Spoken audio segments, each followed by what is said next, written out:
Hello, welcome to the Motorsport Review. I am your host, Perry Brown, and here to join me once again is Ray. How are you doing, Ray? Hi, I'm doing lovely. Eh, I'm just, as always, excited to yap about motorsports. Now, we're in your house today because we're not here to talk about Formula One, which we both really watch and enjoy and love. We're not here to talk about a series that I've watched that I'm introducing you to for a change. Here to talk about MotoGP, which is your thing, and it used to be mine. Now, I'm hoping Valentino Rossi's still going well, but I hear he may not be spoken about much after my introduction today. But yes, we could have been speaking about other Formula One podcasts, obviously talking about testing and reviewing what happened. By the way, if you don't know what happened at testing, Carlos Sainz won testing and he will be the 2025 champion. He set the fastest time, and everyone knows that times from testing are finite, and that is the end of that. So well done, Williams, on your championship. Some glass broke, a bus went onto the track, and the lights went out on Monday. So there we go. So we could have spoken about obviously testing, but this weekend, if you wanted to watch racing, World Endurance Championship started on Friday in Qatar. Qatar. IndyCar started Sunday night, St Petersburg, and of course we had MotoGP kicking it off. So we could have spoken about any of those, but it had to be MotoGP venturing onto two wheels for the first time.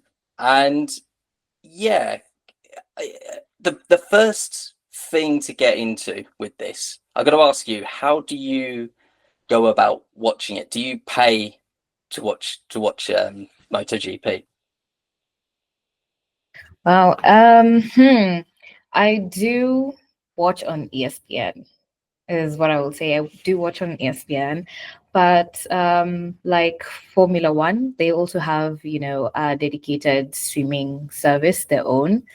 And it's MotoGP Video Pass. So it's typically like Formula One. You just pay for the entire year or every month, and you have access to MotoGP.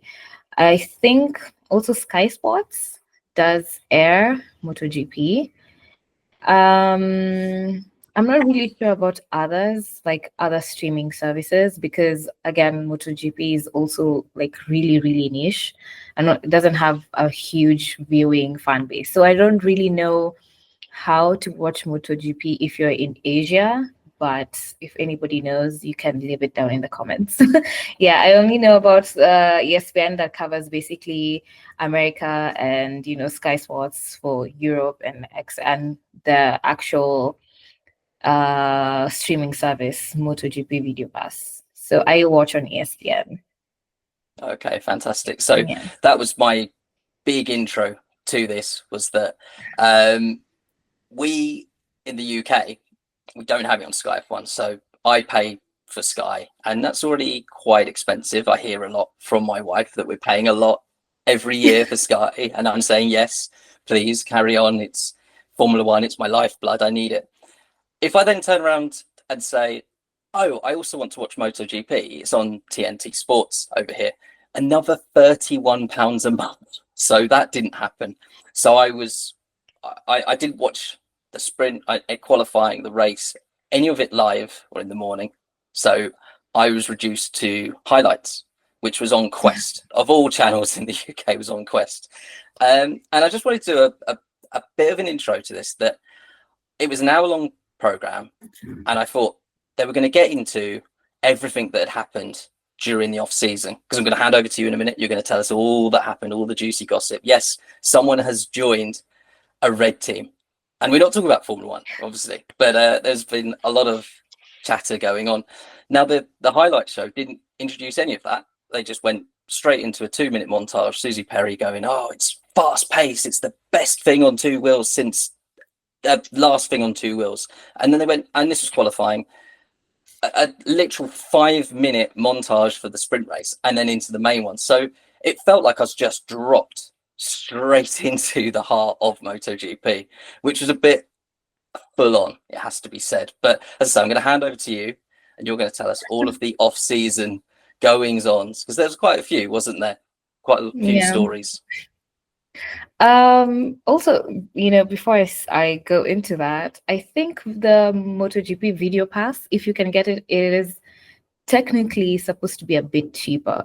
In the off season, before MotoGP resumed, I think they were charging like $55 for the entire season. So that was a deal, Wow. and yeah, you maybe did miss out on that. But yeah, the MotoGP season was actually long because the season typically ends in early November. But we had testing as well in MotoGP, and last year, I'll just bring us back to last year. There was a very big name in MotoGP that decided I want to join a red team, very like Formula One, and it's Marc Marquez. Marc Marquez, 8-time champion, decided to leave Gresini Racing to go to Ducati. And that was such a huge story because Marc Marquez is, I would say, people, arguably they're not going to call him the GOAT of MotoGP because, there's a very specific person who has that title. But like Marc Marquez he's young. He's like 32 years old. He has 8 championships. And he is this amazing rider. He's super fast. And also he's well liked is what I will say by, the general people. And he joins one of the biggest teams in MotoGP, joins Ducati, which, was gonna win the championship last year, but apparently they didn't. They lost it to Jorge Martin in the Pramac. So he's joined Ducati, and that was such a big story, and he has such a huge fan base. So everybody's looking forward to see how he's gonna progress in the Ducati. Is this Marc Marquez's year? Is this the year we see him win another championship? But I think it's too early to say.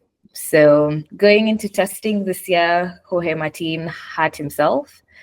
And it was really, really unfortunate because, as a reigning world champion, nobody wants to see you injured.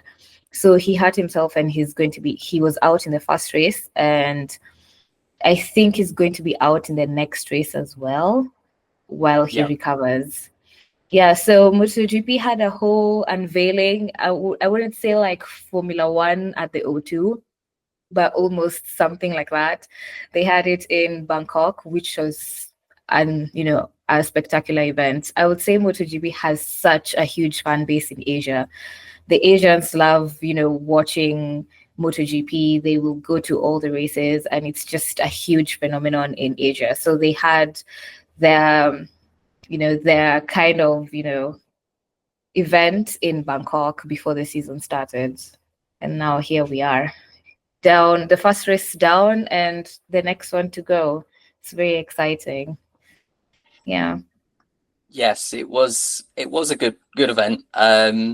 So as I say, I didn't get to see much of it, but one thing that they mentioned straight away when they talked about qualifying was that Bagnaia, have I said that right, on the other Ducati, they said had to progress through Q1.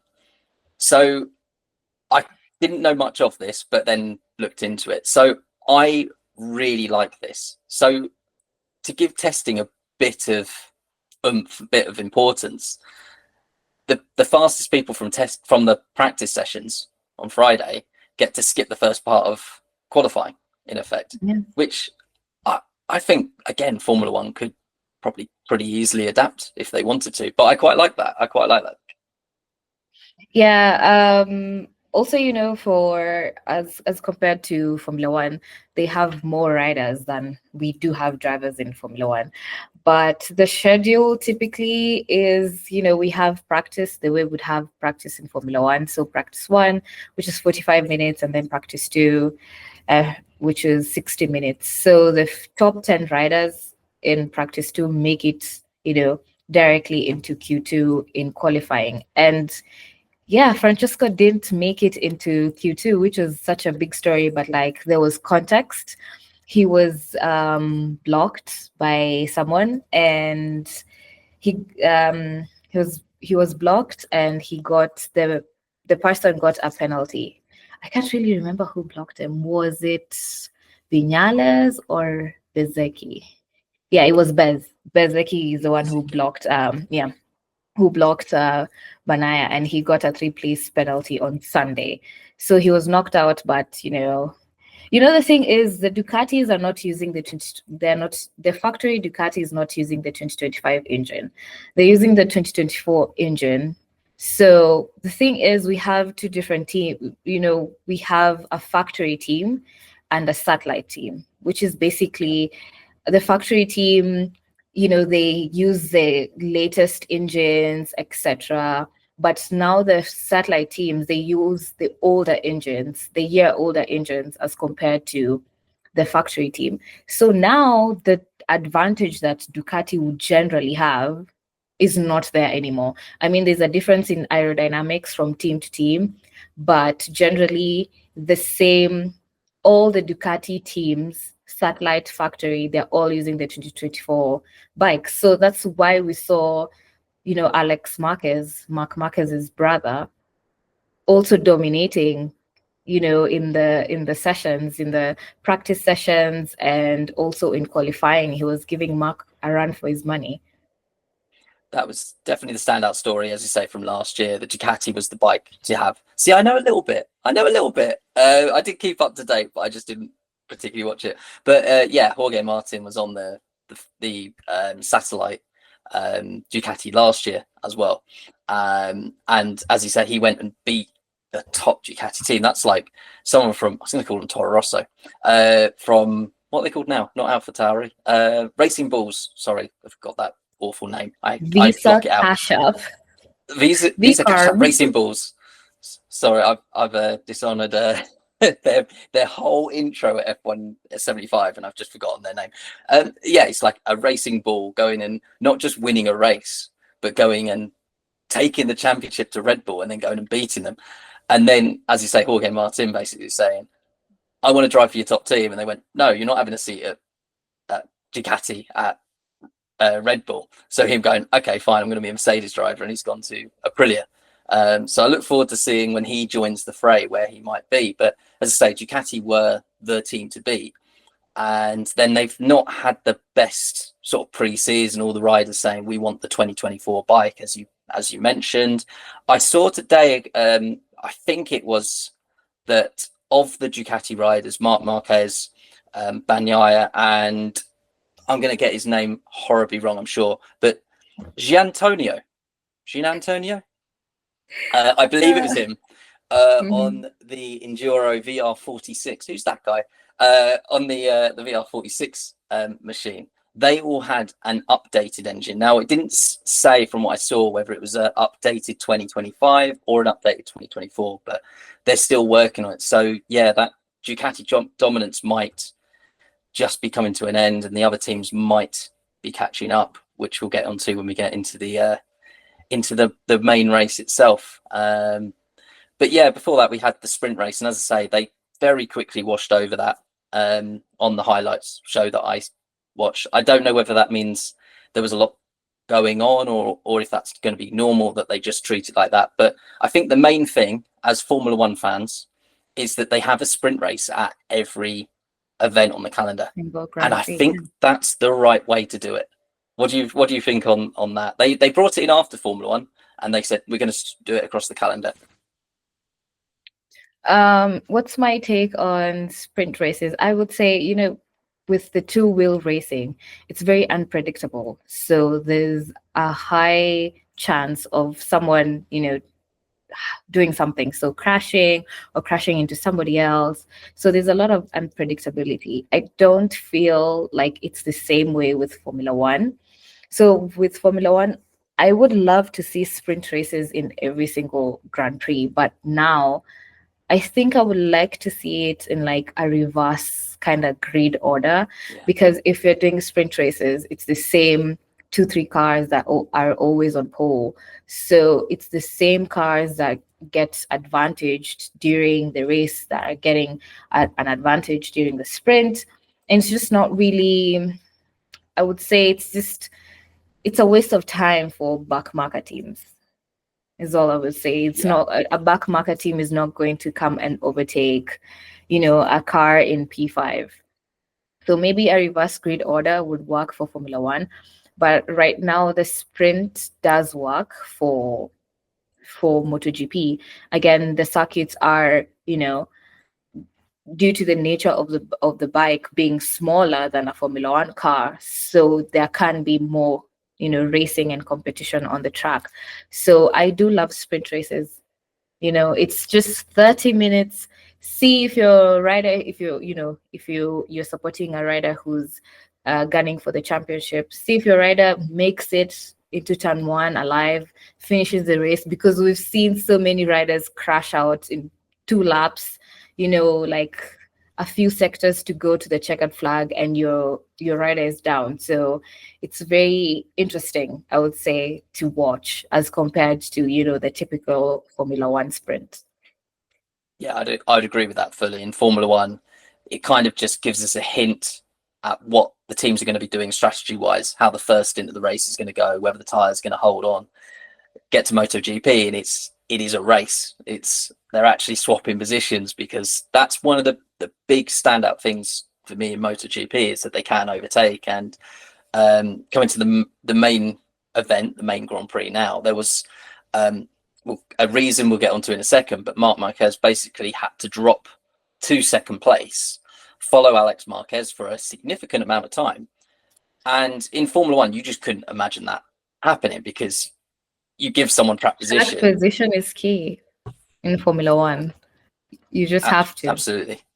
So in MotoGP, you can give that up. And again, I keep talking about Valentino Rossi like he'll come back. But if Alonso can, then, never know. But you can follow him in endurance racing. He's there, so you can I'm follow sure him there. We'll cover him when we get there, absolutely. But as you can give that position up, and he used to do that so well. He used to have someone behind him closing in. So he'd go on, you go ahead, watch where they were quicker and where he could overtake, where he was going to get the move done. And then just later on go, okay, right, I've seen enough, and get the move done and go. And as I say, that's what we saw this weekend with Marc Marquez, where he fell to second, and then 4 laps from the end just went, okay, now's my time. And he went through and went on to win the race. So yeah, it's interesting. I do like that. And yet when they get to the corner, as I say, the bikes on straight, this is my best impression on camera. Sorry if you're listening on Spotify. On the straights, they might be very narrow, they're very upright. But when you get into the corner, you can really get on the inside of someone and really stand them up, because the sort of area, if you like, of the bike that you're taking up in the corner expands. And so if you get 2 side by side, you watch some of the angles and you think there's no way they're not making contact.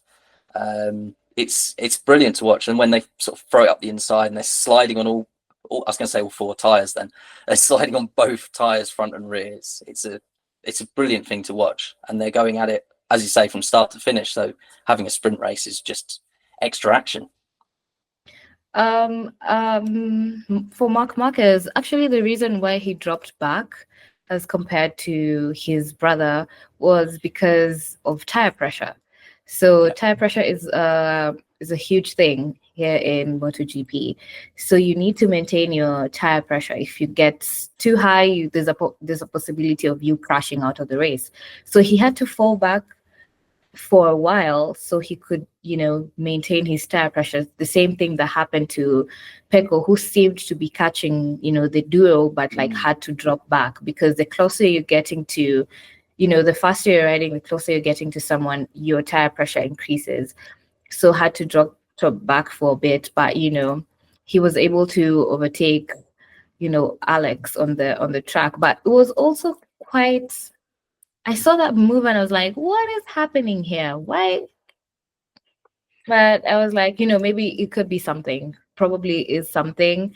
And turns out that, it was tire pressure. It was definitely calculated. You could see the way he came off the corner before, and he's doing this, he's looking back and he's trying to find where Alex was. And he wasn't doing that, looking at the bike like there's a problem with the bike. He was specifically saying, I need you to come through. So you could see clearly it was something, and the commentators did a brilliant job, as I say, watching as someone that wasn't sure about any of these rules. They did a very good job, of explaining what it could be, picking that up live during the race, and then B, explaining it and explaining this rule that they have to keep the tire pressures have to pick up by so much for 60% of the racing laps.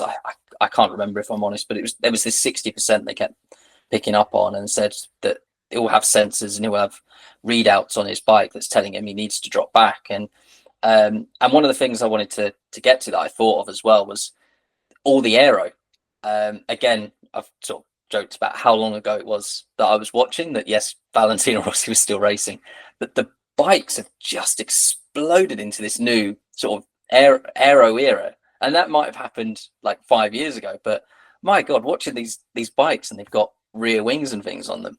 And I just want to give a shout out to Craig Scarborough, if you follow him online, because he did a brilliant dissection of how these bikes are using the floor and using ground effect when they're turning, which to me is just like absolutely insane. How on earth they have worked out how to trap the air next to the track and give themselves aero in the middle of corners is just something else. So that crossed my mind that maybe he was falling back to second to use that wake from his brother, from Alex, and going, right, okay, now my bike's going to slide a little bit more through the corners just to help his tire pressures.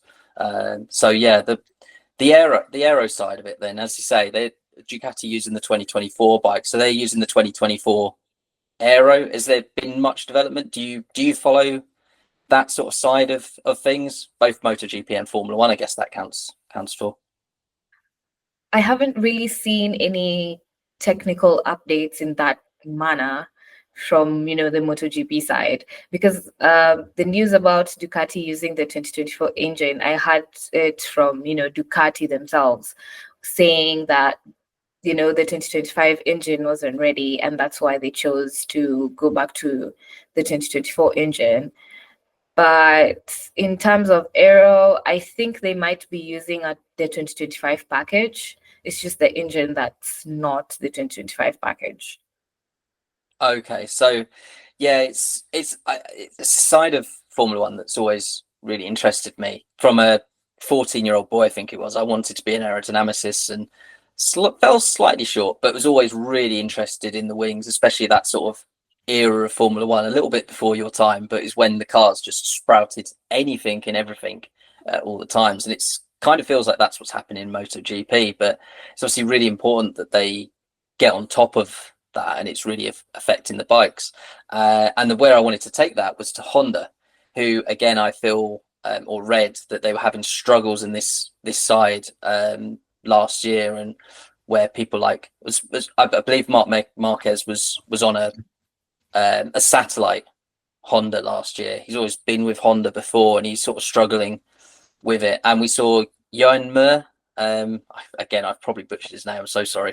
Johan Mir had a low side crash this weekend as well. So perhaps Honda not quite on top of the aero side and not understanding their bike again. I don't know about Honda, but like it's the first race of the season, so it's a bit really early to tell, because we saw a really strong like performance from the rookie Ogura, who's Yes. Yeah, the rookie who's doing a wonderful, impressionable job. I mean, he moved me when I saw him right in qualifying. He qualified fifth, and you can just see that he means business. And I like the fact that like the teams did give him, or like the team did give him an opportunity, because there was a bit of like pushback getting him into MotoGP, in the MotoGP class. And I'm just glad he found somewhere where he could, we could see his talent. I think he's, if he continues on this upward trajectory, we might just see him maybe become a champion in MotoGP. So Is that your big all I'm take? saying, yes, that's my big take. I feel like from this weekend, I just had like two takes. Is Mark Marquez back? And that's not even a take; it's a question. But my second one was Ogura. He moved me. I was like, this boy, he's gonna be something. He's those rookies who've come into the into the leading class who just seem to have this talent, and they're so in sync with the bike, and I was just like, wow.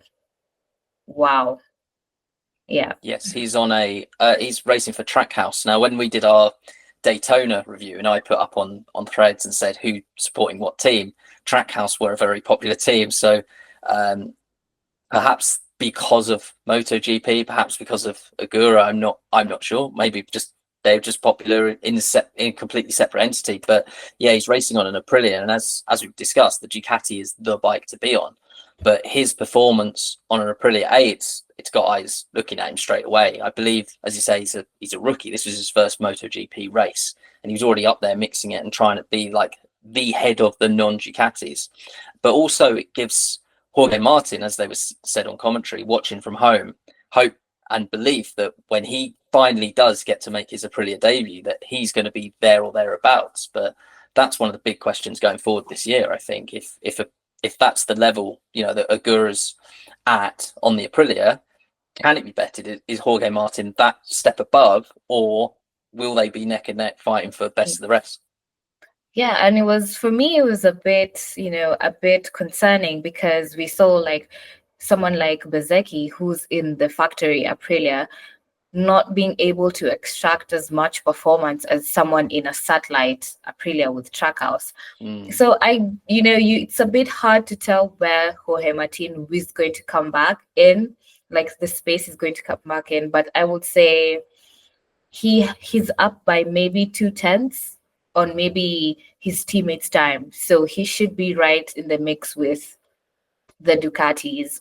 So we'll just have to wait and see after his injury, but also, his injury could, affect his form for a while. So we just have to play it by ear and see. It's one of the many interesting stories that MotoGP is going to have this year. And as I say, we had so many stories already last year and in the off season that I was invested in MotoGP. So if it's got more stories coming like this, then I'm on board. I'll be watching from this year and seeing how it goes. And I'll be honest, like just watching this one race. As I said, it's been a few years since I watched. It wasn't the most captivating of races in itself. It was more of an interest point. You watch these races in Formula One where they're not going backwards and forwards, and you're just sort of hanging on for that strategy to play out. It kind of felt like that was the case here. But as I say, it's one that set up a few narratives for the rest of the season. As I say, when Jorge Martin gets back on the Aprilia, when Ducati get their act together, if they're going to sort this engine out, are they really there for the taking for the other teams to step up? Like Honda uncharacteristically are just down in the seemingly the midfield. So, and again, the last time I watched, they were the team to beat. So it seems like teams will revolve and come round. So we've got all these stories to look forward to in 2025.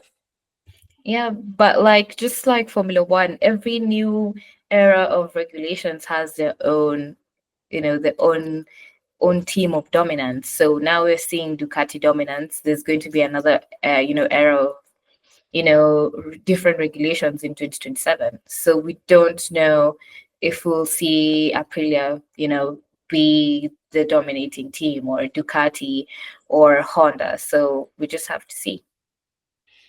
Excellent. Look forward to it. So I think we'll wrap up the MotoGP round one review at that point there. Thank you very much for your insight and bringing me along to MotoGP. As I say, this was your house. You brought me in and welcomed me and hopefully other fans to come and watch MotoGP, which I think is like the bike equivalent of Formula One. So it's quite straightforward, that transition from one to the other. And talking of Formula One, next week we are going to do our season preview. So get your predictions ready, more hot takes. We'll see where we think each team is heading into the first race. Yes, next week already we'll be heading into the first race. We survived. We survived the winter break. It was harsh and cruel, but we survived, and we are back. We are back, baby. Well, that's why we do this podcast as well. We've got other things to keep us entertained. But yeah, it's funny, everyone sort of getting into testing, and there was me. I didn't watch that much testing. I'll be honest. I don't have 8 hours a day just to sit and watch testing. It was like, no, give me the racing. So I was more than interested when I sat and watched IndyCar. I couldn't watch World Endurance, but then there's MotoGP.